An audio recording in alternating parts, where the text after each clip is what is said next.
Olá, sejam bem-vindas, sejam bem-vindos a mais um vídeo da série Evangelho de Jesus para além do cristianismo.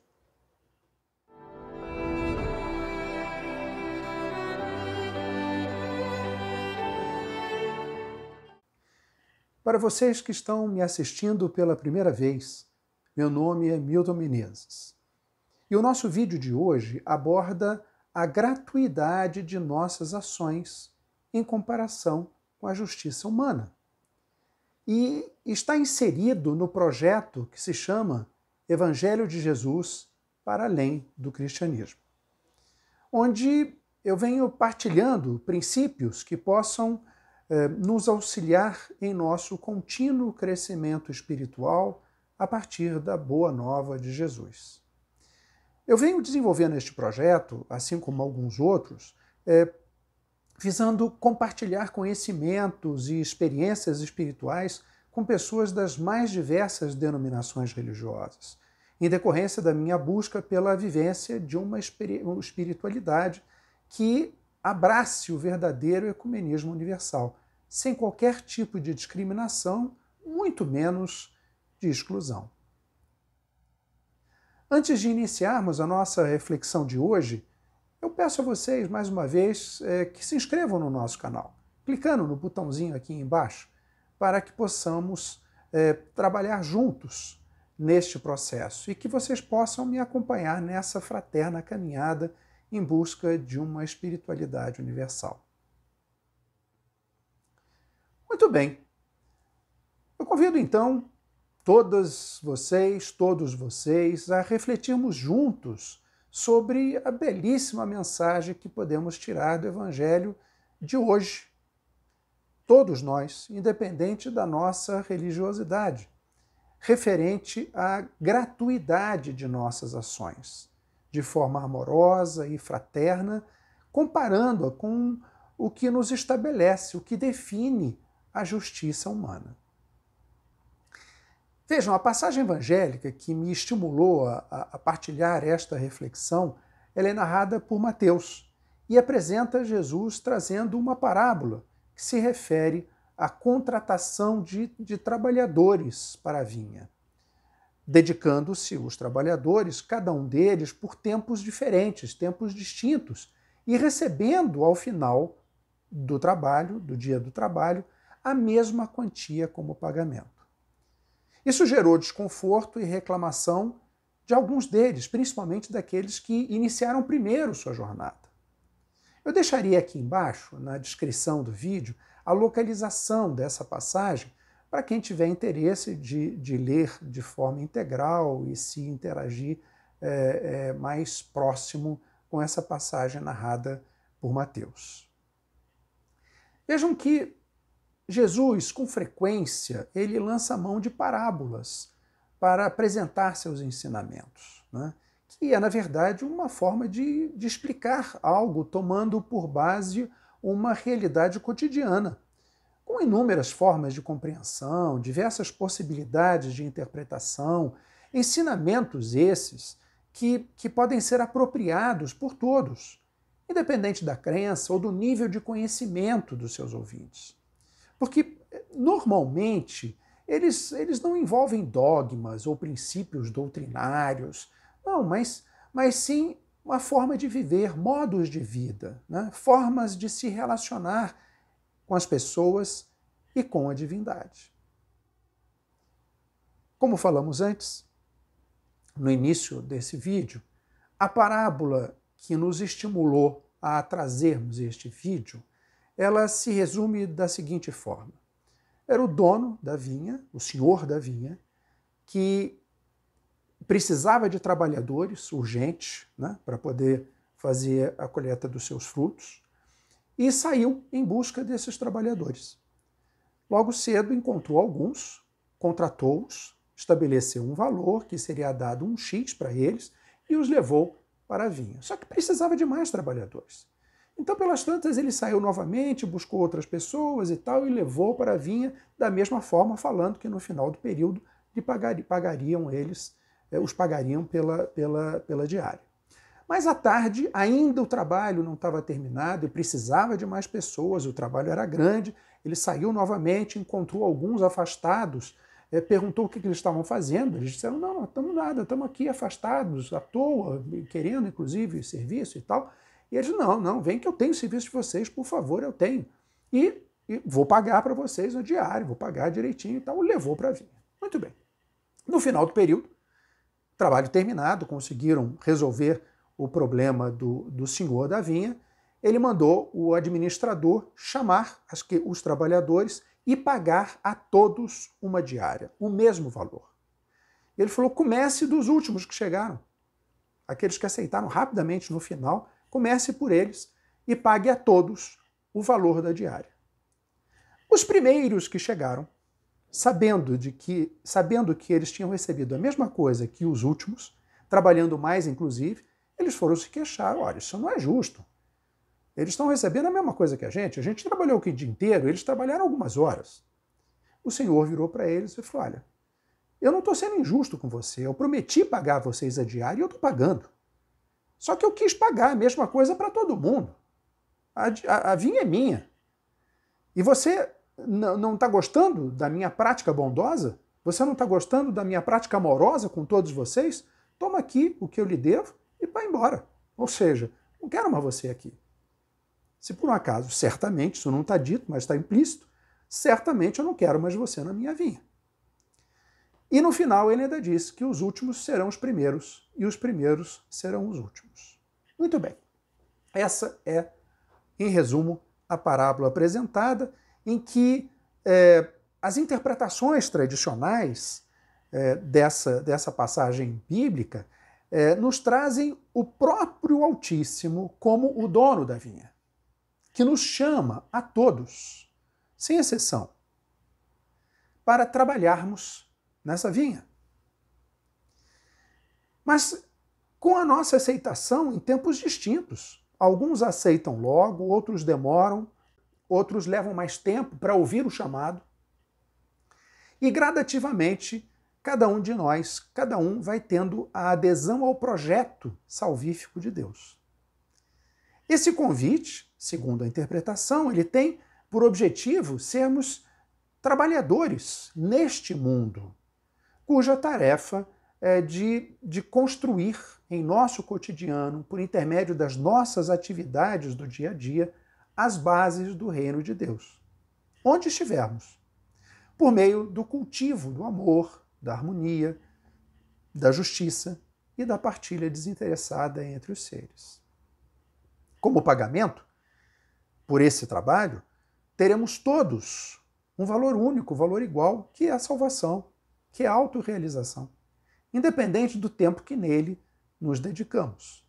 Porque aderimos a esse projeto em momentos distintos, em processos evolutivos diferentes em relação à nossa existência. Mas a finalização foi a mesma. Evoluímos a um ponto igualmente todos, né? Não devendo assim haver qualquer tipo de discriminação entre os que dele se aproximaram, independente do horário, independente do tempo, independente do período que neles permaneceram. Não existe assim os que merecem mais, muito menos os que merecem menos. O pagamento será o mesmo. Muito bem, só que trazendo essa mensagem tradicionalmente interpretada dessa forma, trazendo essa mensagem para o nosso cotidiano, normalmente o pensamento humano leva as pessoas à prática da permuta, da troca, à justiça da retribuição. Damos na expectativa de recebermos, ou retribuirmos diante de algo recebido. Agradamos quem nos agrada, amamos quem nos ama, ajudamos quem nos ajuda, retribuímos o que nos fazem e nos achamos, olhem só, nos achamos muito justos quando fazemos tudo isso na mesma moeda. Mesmo quando nos adiantamos em fazer algo para alguém, normalmente o fazemos na esperança, na expectativa de sermos compensados ou retribuídos por nossas ações. nem que seja por meio do reconhecimento divino. Vou ser caridoso para poder evoluir espiritualmente. Eu vou ser caridoso com meu irmão para poder ganhar o reino dos céus. Vejam. Na parábola apresentada por Jesus, aqueles que se dedicaram mais tempo ao trabalho na vinha questionaram, como disse, terem recebido a mesma quantia paga aos que nela trabalharam. Trabalharam menos, né? Não compreendendo e não aceitando a lógica bondosa do pagador, do senhor da via. O objetivo final que a todos envolve de forma indiscriminada. A avaliação meritória que não toma por base o julgamento humano. Julgamento humano que normalmente foca nas aparências, não na gratidão, não na amorosidade em que se estabelecem as relações. Será que se nós estivéssemos no lugar dessas pessoas que primeiro aderiram ao trabalho na vinha, não questionaríamos da mesma forma? Acreditando sermos merecedores de ganhar mais em decorrência do nosso aparente maior esforço? Muito bem, essa é a visão. Essa é a lógica, é a compreensão da justiça humana. Receber o correspondente ao que se fez, dar o equivalente ao que recebeu. Vejam, é importante destacar que essa lógica, a relação trabalhista utilizada na parábola, foi um mero exemplo, né? Trazido apenas para que pudéssemos pensar sobre a nossa visão a respeito da prática da retribuição, que deve ser sempre equivalente em tudo que fazemos na vida. Eu convido a vocês, entretanto, a juntos abrirmos a nossa mente, não nos limitando à aparente justiça do pagamento salarial, que hoje é tão estabelecido, né? Sermos justos, ganhar mais quem trabalha mais, etc., essa lógica humana. Vamos abrir um pouquinho a mente, irmos um pouquinho além dessa lógica do pagamento salarial em relação ao trabalho executado. Vejam que o Cristo Jesus rompe com essa lógica retributiva do mundo. Ele nos traz um outro princípio, um outro olhar. Ele nos traz o olhar da gratuidade, da não intencionalidade, da bondade no agir.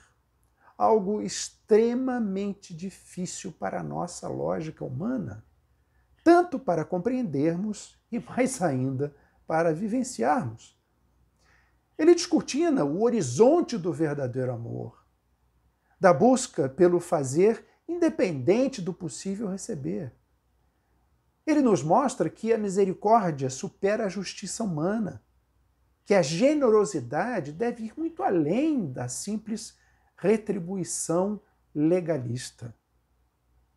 Vejam que, de acordo com o princípio da gratuidade das ações, da amorosidade da prática cotidiana, não existem aqueles que chegaram por último, tampouco os que chegaram primeiro. Todos estão envolvidos no mesmo abraço amoroso de Deus. Todos são acolhidos pela mesma misericórdia incondicional. Amor e misericórdia, esses que são igualmente requeridos de cada um de nós, na nossa vivência cotidiana. É difícil? Muito, muito difícil. Mas é possível? Sem dúvida. Desde que nos deixemos ser conduzidos por esse Espírito Divino que habita em cada um de nós.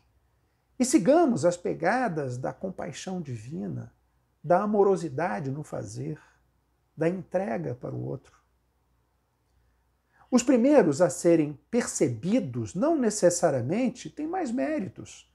Muitas vezes, os que são identificados posteriormente, por não terem sido notados antes, por serem marginalizados, por estarem apartados do dia a dia das pessoas, passam a ter maior mérito até pela forma de sua atuação, pela amorosidade de suas ações, pela não intencionalidade na sua entrega, apesar de não configurarem nas primeiras fileiras.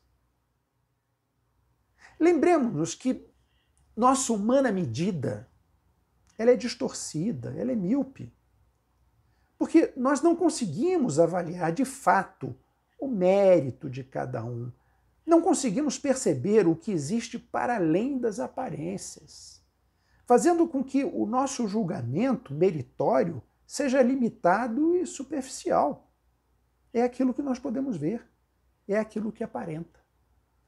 Vejam que a nossa relação com o reino de Deus, a sua apropriação por nós, bem como a nossa adesão à sua prática cotidiana, propiciando a disseminação de seus sinais, sinais que nós já falamos anteriormente, nem sempre pode ser evidenciada por meio das aparências, mas eminentemente pelo sentimento de cada um, pela verdadeira intenção de suas atitudes, ou a falta de intenção delas, na verdade, o fazer pelo amor, o fazer por compaixão, pela forma com que as pessoas se relacionam com os demais seres.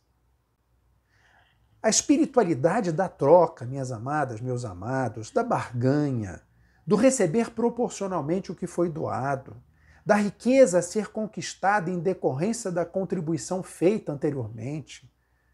Essa realidade tão presente nos dias de hoje acaba retirando das pessoas o seu coração de carne, divinamente habitado, juntamente com a sua compaixão e a gratuidade nas ações, colocando no seu lugar um coração de pedra, que traz a obrigação do dar para receber, acompanhado da lamúria, da inveja, da cobiça e da cobrança baseada na pseudo-justiça humana, inclusive na relação com a divindade. Eu vou dar isso para receber aquilo. A própria lógica do dízimo, às vezes, utilizada, não, eu vou dar meu dízimo para ficar mais rico. Eu estou barganhando com Deus. Eu estou dando um pouco do que eu tenho para poder ter muito mais. Isso é barganha. Isso é troca. Isso se faz com pessoas. Na verdade, isso nem deve ser feito com pessoas, quanto mais com a divindade. Vejam, não foi sem razão que na parábola mencionada, o dono da vinha finaliza sua fala dizendo: porventura vês com maus olhos que eu seja bom? Assim, pois, os últimos serão os primeiros, e os primeiros serão os últimos. Atentemo-nos, minhas irmãs, meus irmãos, para a afirmação final em relação à troca de lugares entre os últimos e os primeiros. É óbvio que não existe qualquer problema em ser um primeiro colocado, o primeiro que chegou, o primeiro que se disponibilizou. Não tem problema nenhum nisso em si. E não necessariamente alguma vantagem, a princípio, em ser o último. Razão porque não há a obrigatoriedade dessa permuta. O que ocorre é que essa classificação, ela não deve, na verdade, ela não pode ser feita por meio das aparências, dos valores mundanos, e muito menos deve ser acompanhada de orgulho, vanglória, soberba dos melhores colocados. Nessa classificação, jamais é vista, esta classificação, ela jamais é vista aos olhos da transcendência. Essa classificação é meramente aparente. Classificação vista pelo ter, mas sim pelo ser, pela essência, pela capacidade de transformar as realidades em riquezas espirituais, as adversidades do dia a dia em aprendizados para o amoroso relacionamento, os obstáculos que todos nós enfrentamos em partilhas desinteressadas. Atentemo-nos para a nossa limitação e a impossibilidade de arbitrarmos a relação estabelecida entre o humano e a divindade, entre os seres e o Altíssimo, prática, infelizmente, que comumente fazemos ao definirmos, em uma avaliação de conduta segundo o nosso julgamento humano, quem são os primeiros, quem são os últimos, quem são os incluídos e os excluídos, quem são os bons, quem são os maus, quem são os certos, quem são os errados, quem são aqueles que merecem a amorosidade de Deus, quem é aqueles que não merecem, Chegamos ao ponto de dizer que Deus está satisfeito com uns e não está satisfeito com outros.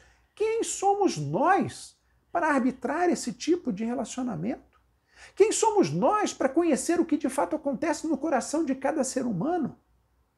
Quem somos nós para conhecermos de fato a relação existente entre um ser e o divino, entre a criatura e o Criador?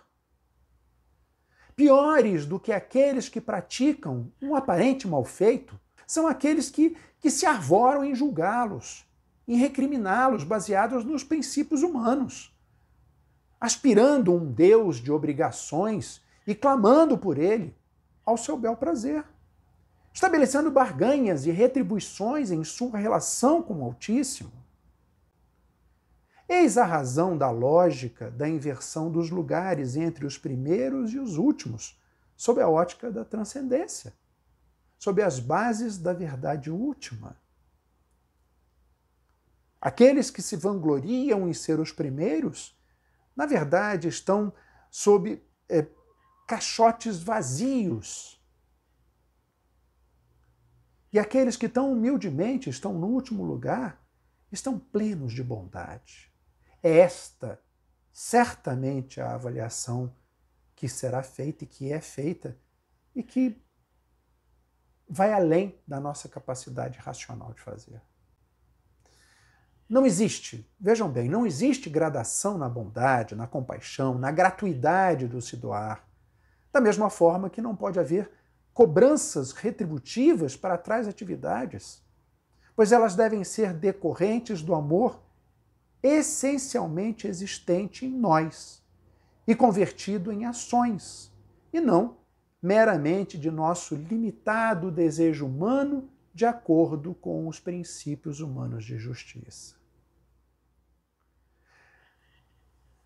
Minhas queridas, meus queridos, vamos nos lembrar da fala do profeta Isaías, que tanto pode nos inspirar a respeito dessa reflexão. Pois meus pensamentos não são os vossos, e vosso modo de agir não é o meu, diz o Senhor. Mas tanto quanto o céu domina a terra, tanto é superior a minha conduta, e meus pensamentos ultrapassam os vossos. Nós não temos noção, nós não temos alcance de poder mediar essa relação.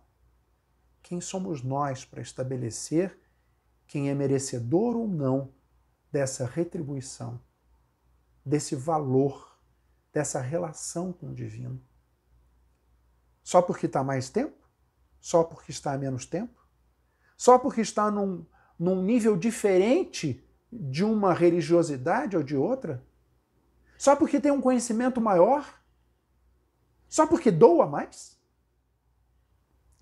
Minhas irmãs, meus irmãos, somos todos chamados a trabalhar na vinha do reino de Deus. Ele nos dá a tarefa de a expandirmos, mantendo-a com os mesmos princípios de sua criação.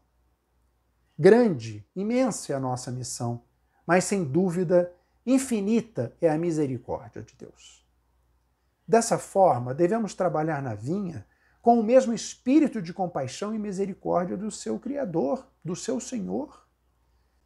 Que nós nos libertemos do espírito de posse, do desejo de retribuição, da justiça sob o ponto de vista humano ao lidar com as pessoas, da comparação e da inveja entre os irmãos, pois devemos trabalhar e sempre estarmos inseridos na divina e impulsionadora presença de Deus, com o seu infinito, incondicional amor por todos nós, sem exceção. Levemos essas mensagens, levemos essa reflexão aos nossos irmãos, às nossas irmãs, mostrando que, mesmo não sendo merecedores, mesmo chegando depois, mesmo chegando por último, todos nós somos dignos do mesmo amor divino. Pois o amor e a compaixão não estão relacionados ao merecimento de quem os recebe, mas sim uma dádiva para aqueles que o sentem e os que vivenciam. Minhas amadas, meus amados, espero que este vídeo tenha de alguma forma tocado vocês, levado alguma coisa à reflexão sobre a gratuidade das nossas ações. Caso tenham gostado, deixe o seu like aqui embaixo, inscreva-se no nosso canal para que vocês possam me acompanhar os meus vídeos nessa fraterna caminhada universal. Um fraterno abraço a todas e todos vocês, fiquem na paz e até o nosso próximo encontro.